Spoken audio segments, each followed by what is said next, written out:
Winifred, where did you grow up? I grew up in Chicago, Chicago, Illinois. as in West Side. There's that line about from Tom Wolfe, the title, Uh-huh. "You Can't Go Home Again." Yes. That always struck me as, well, very true. The neighborhood I grew up in would be scary for Really? anybody right now. It was such a cozy, comfortable, happy place when I grew up. What was the ethnicity Well, when you grew up? it was Austin, which is right the edge of the city, right next to Oak Park. Okay. It was, come to think of it, they're probably more Irish than others, but it was working class and lower upper class. I mean, there were people who owned, who now own a whole series of furniture stores in Chicago and a pen company and oil distributorship and cops. And my dad was a pipe fitter. Okay. And it was very comfortable, and it always felt utterly safe. I would walk home from sock hops by myself.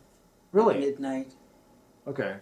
At 6, I'd take the bus to the public library and transfer. It was a safe neighborhood. Okay. And it wasn't what the reason I say, that line about you can't go home, I always wondered, did it ever really exist? Really? Because after my dad was dead, my brother told me a tale about Daddy came home one night and 3 guys jumped him. It was in the 50s? Well, I don't know, probably. Okay. But it's that same comfortable, safe neighborhood. Right. My father looked like a fat old guy, which he was, but he was a fat old guy who'd been a pipe fitter for years. And he picked up one of them. He was also 6'3" and 250 pounds. Okay, so he picked up one of them and threw him at the other 2, and they took off. Wow. So anyway, but it was and wasn't safe. You're right. There was that illusion of absolute, everybody knows you, nothing can go wrong. Huh. But I realized it must have been partly an illusion. Wow. Okay, what was your family like?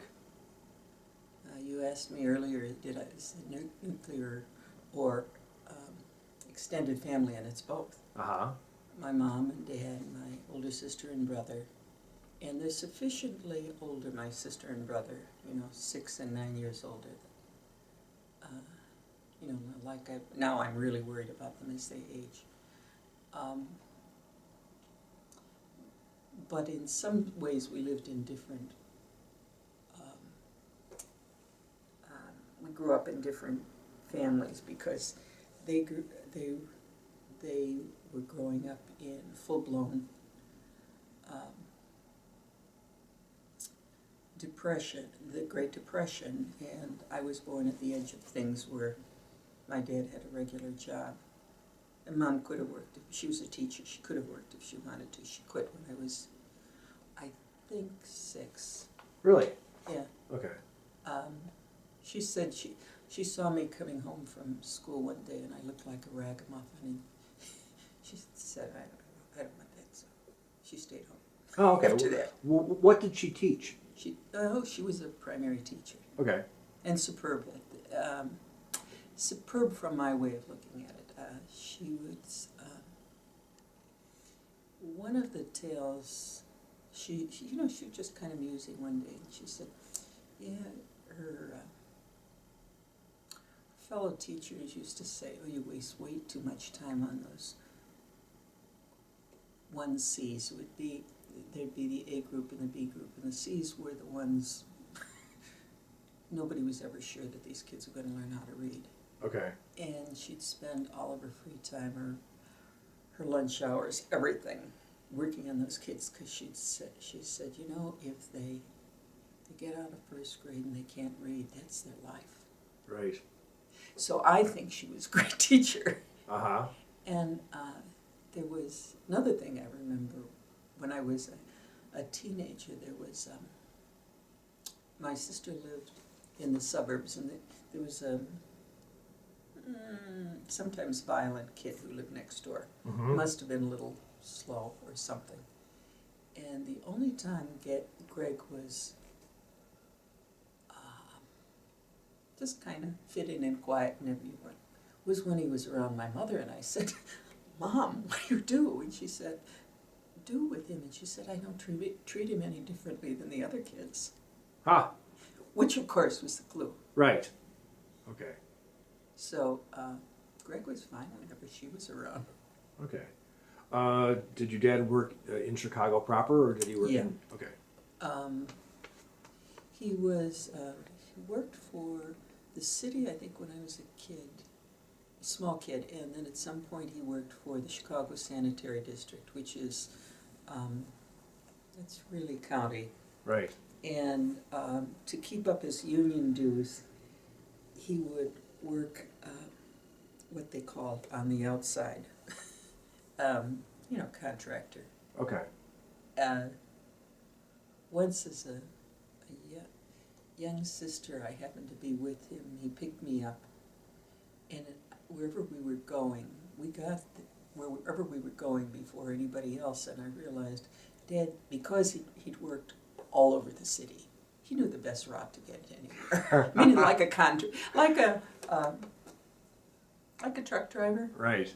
You know, if there's a better way to go at 7:15, he knows. Oh, funny. Do you have any aunts and uncles or cousins who figure in your family cosmology that are worth mentioning, or influences on you, or? No, I just said that extended family. A couple of weeks ago, one of my cousins was in town to visit her daughter's family, and we connect. Okay. I got a letter this morning from the widow of one of my cousins saying, I'll be here Memorial Day weekend. My cousin Dennis will phone or pop it. That Right. It's that kind of, I'm still connect. I don't see them that often, Mm-hmm. but I'm connected to my cousins because we always were. Oh, neat. Yeah. Okay. So your dad was a pipe fitter. Your mom was a homemaker, mostly, Yeah. right? Mm-hmm. Okay. What schools did you go to? I went to a couple public kindergartens, and then I went to the parish school, Our Lady Help of Christians. The first kindergarten I went to was where Mom was teaching, and it was inner city, and it was probably pretty tough. I got cooties. My mother would hate to hear that, but I got cooties from my classmates.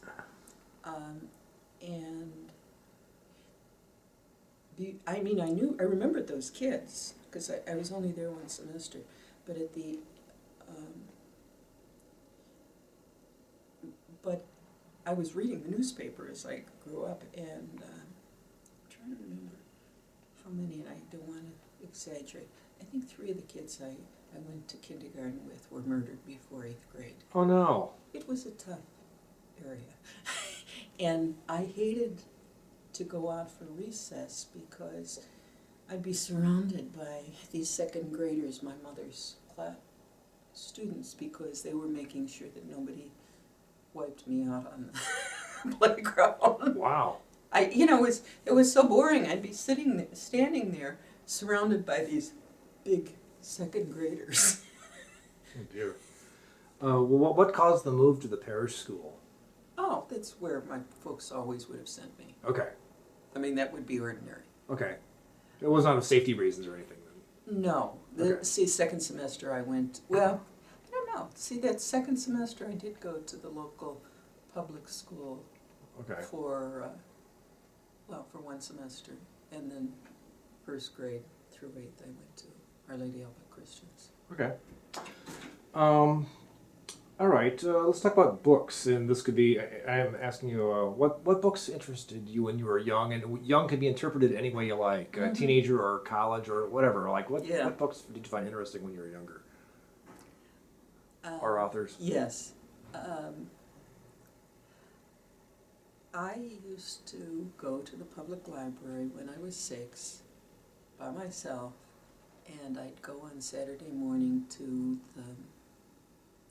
the story hour every week. And they read what we call fairy tales. Now, what we call fairy tales, since that's what I've been writing about for the last few years, I'd call it oral literature. But and they must have had a major influence on me. I was taking a romantic poetry course at Rosaria's, and it's an undergraduate, and Sister Jeremy said something about, the reference in there, and the whole class looked blank, and I said, sure, of course, that's east of the sun and west of the moon. And the classmates looked around like, where are you coming from? But my 6-year-old, those stories stuck with me. Okay. And then in 3rd and 4th grade, when I was able to read, I remember going through a whole bookcase, which wouldn't be that large, maybe as large as that one there. But I think I read all the books in that bookcase that were in the Austin Public Library, Austin Branch. Uh-huh. And they were all folk tales from around the world. Oh. And so it's not surprising that I got into the trickster figure in American literature. So this has been really been a lifelong interest. Oh yeah, yeah, in a different way. I think narratives interest me. Excuse me.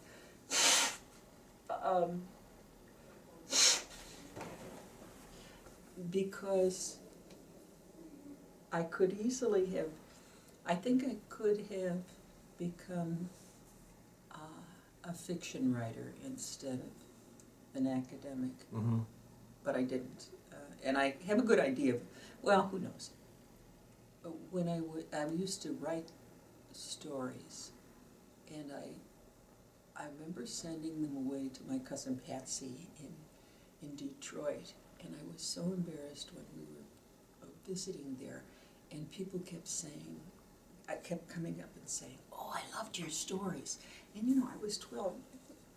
I didn't know they were going all over the place. Oh, funny. So I just never went that route. Huh, okay. But I've often had story hours, story ideas that I think, oh, that would be interesting. But I didn't have the time by the time I was an adult Right. to follow that thread. Okay. Why did you enter the Dominican order? The short answer doesn't explain it. Okay. I thought that's what God wanted of me. Okay. But it doesn't explain it in that I think everybody's motivation for almost everything we do is so complex. It isn't that I kept thinking, oh, yay, I get to be a sister. That time in my life, I thought, there's a lot of other things I'd rather do. Okay. But I thought, well, I'll try it out. Like I went to the novitiate, they told us to bring these supplies. I brought a bar of soap. So it isn't at all that was, or that my family was pushing me. I just thought, well, maybe this is what God wants me to do. What did your parents think of it? They said, okay. Okay. And my mom also told me, after my folks dropped me off, my mom was feeling really low and they were driving away, and Dad said, oh, don't worry, she'll be home in a month. Oh, funny. So, How old were you when you entered the Dominican order? my early 20s. Early 20s. Okay. So, did you have your college degree by then? No, I was about halfway through. Okay. And where did this happen? Did you join at the Mound? Yeah, as today, there's all this entrance process, probably more so now because they go through psychological tests. But wrote an application. I think, do we have to have? Well, they would have known who I was because I was in schools that they could check who is this kid. Right. But I remember getting a letter saying, "Yeah, you've been accepted," and Okay. that. In those, well, still, I think our entrance is still a long time. I often think it's a lot harder or a lot more complex than getting married. You know, people just get married, Right. and it's partly canon law. It has a lot of protections for people who would enter. In my time, we had a year of pastorancy, a year of novitiate. We made first vows. It was 5 years before we made final vows. 5 years. So we're talking a long time to take off if you decide it's, yeah, I don't think so. Okay, so you can bail if it's not for you then. Right? Yeah. Mm-hmm. Okay. And it goes back to early times when it was obvious that young and vulnerable people could be taken advantage of. Wow. Okay. Oh, interesting. Before you came to Edgewood, what were you doing? Which time? Now, okay, no, the first time to teach here at Edgewood College. Okay. I taught high schools, in our high schools, I taught Edgewood High School, O'Gorman, Sioux Falls, Dallas, Bishop Lynch,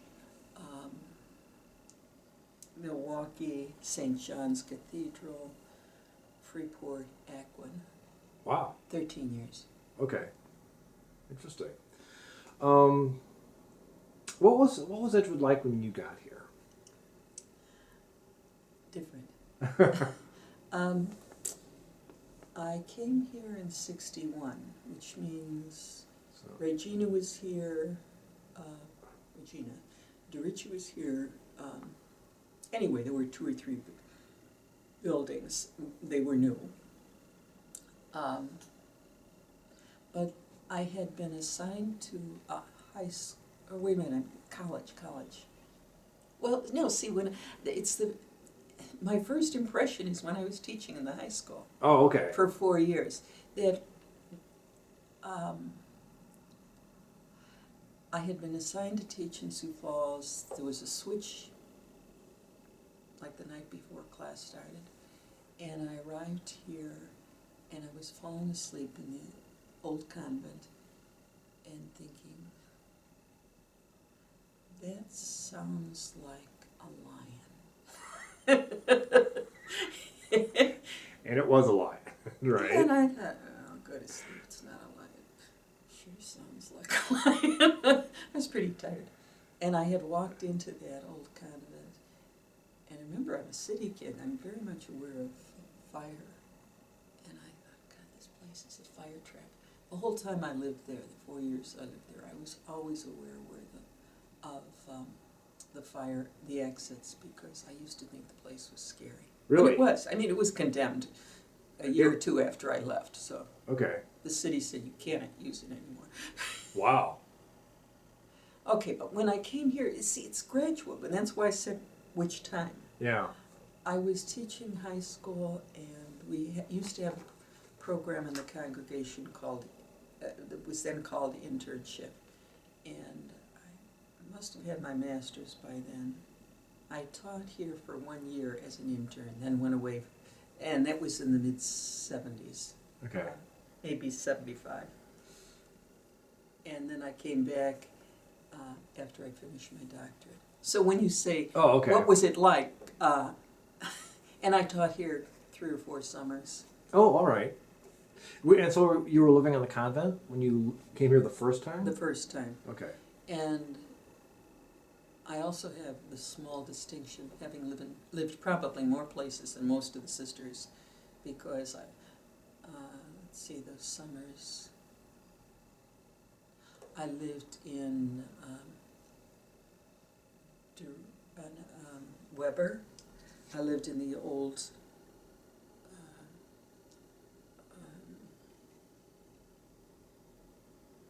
wide-bodied, what am I trying to say? Was there a trailer? The trailers. Okay. There were several of them. I guess that was it. I've lived lots of other places, but those summers and that internship I lived over on Commonwealth with several of our other sisters. Okay. What was the convent built after the big fire at the end of the 19th century of the villa? Yeah, there were. Mary's the one who knows that history. I have a feeling that burned down twice. Okay. But it was an old building when I lived in it, and it's because it was the rabbit warren insides that were scary. Really? Okay. It was, and the bats. The bats. Yeah. Okay. Do you have any good Edgewood stories you'd like to share? Oh gosh. When I was in the old convent, and it was Sister Mira was the prioress. She was a good woman, but she'd say these things like, she'd say, the sisters from the outhouses are coming to visit. Let's see. As a young sister, I was really struck by the absolute goodness of a lot of those sisters. Really? Rose Catherine Leonard, whose Leonard Street is named for her family. Oh, really? Yeah.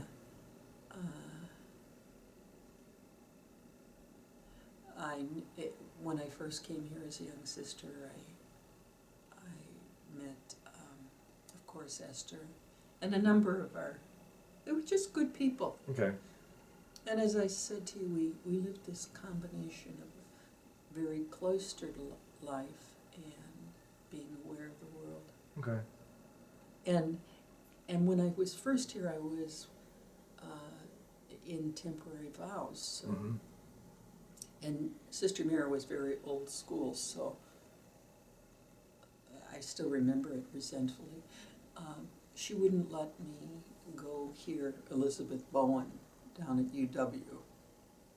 For what reason? Oh, it wasn't proper to be out there. Yeah, I don't know. I never got a reason, and Okay. as I think this is relevant. In those early years in the high school, I learned a very important personal lesson, and it's served me well.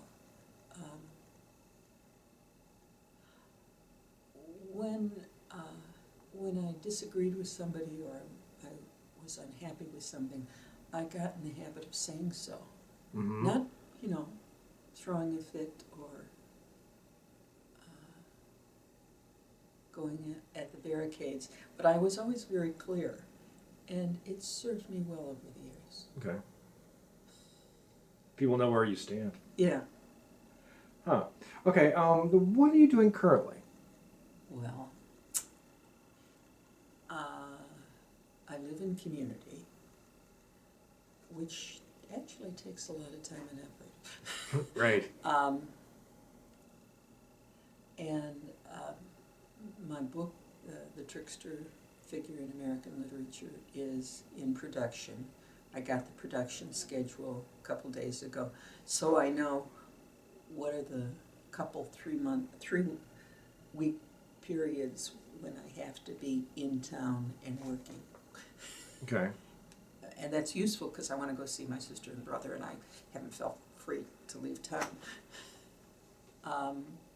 And I want to make retreat. And again, I know I can't plan anything for those 2 periods. Okay, so when is the book going to be done and out for sale? They say October of this year. Wonderful. Yeah, I agree. Okay. All right. Anything else you want to discuss about what you're currently doing? The book's a big project. Yeah. I mean, there are things I will be doing as soon as I'm free of the book, but... Okay. What is your vision for the Edgewood College of the future? I don't know. once, and I think, whether they say it out loud, I think other sisters would say this or be thinking this. Once you're no longer doing your job on campus, Mm-hmm. you let it go. Okay. If I get the emails, I remember when they were clearing out some stuff from the outer office, I thought, yeah, that's good. If I were teaching, I would hold on to this, but I'm not. You know? Right. And there's no point in even mentioning it, because it would suit what I would do as a teacher, Mm-hmm. and if nobody else speaks up, doesn't matter. Okay. So, all right. You know, I think the school will do fine. Right. But it's not my job.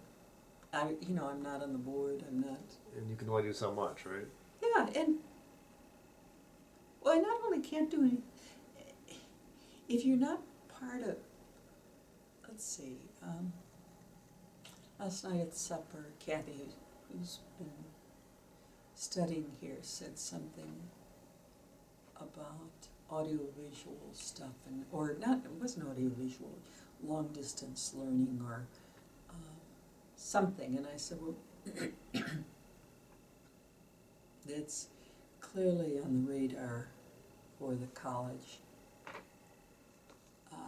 and we had for about 10 years we've had a room in Sonderegger that was built for that. Mm-hmm.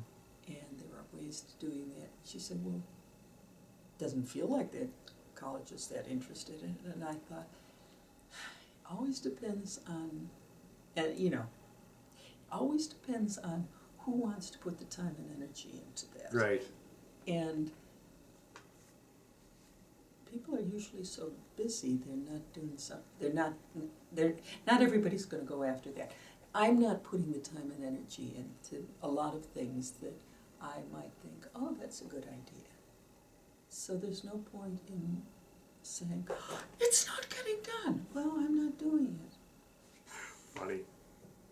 Or not. Okay, another question. Of the 5 core values that Edgewood has, which one speaks to you the most? Community. Community. Okay. And why?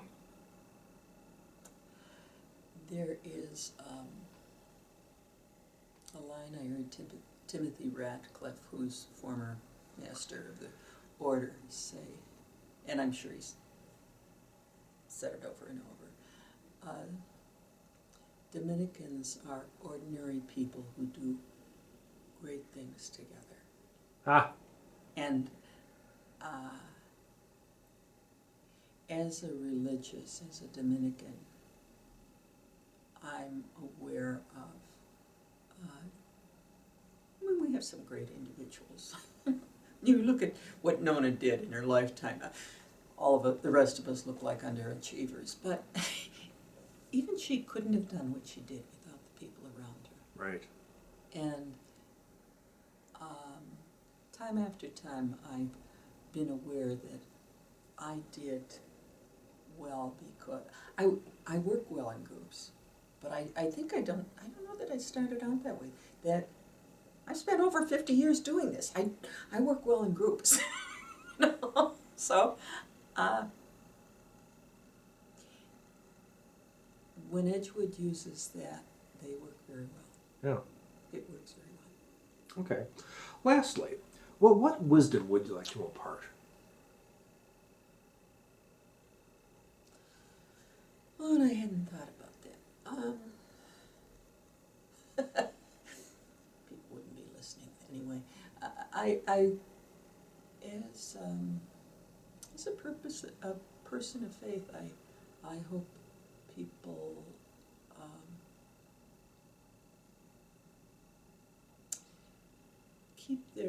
get their roots and keep them deep in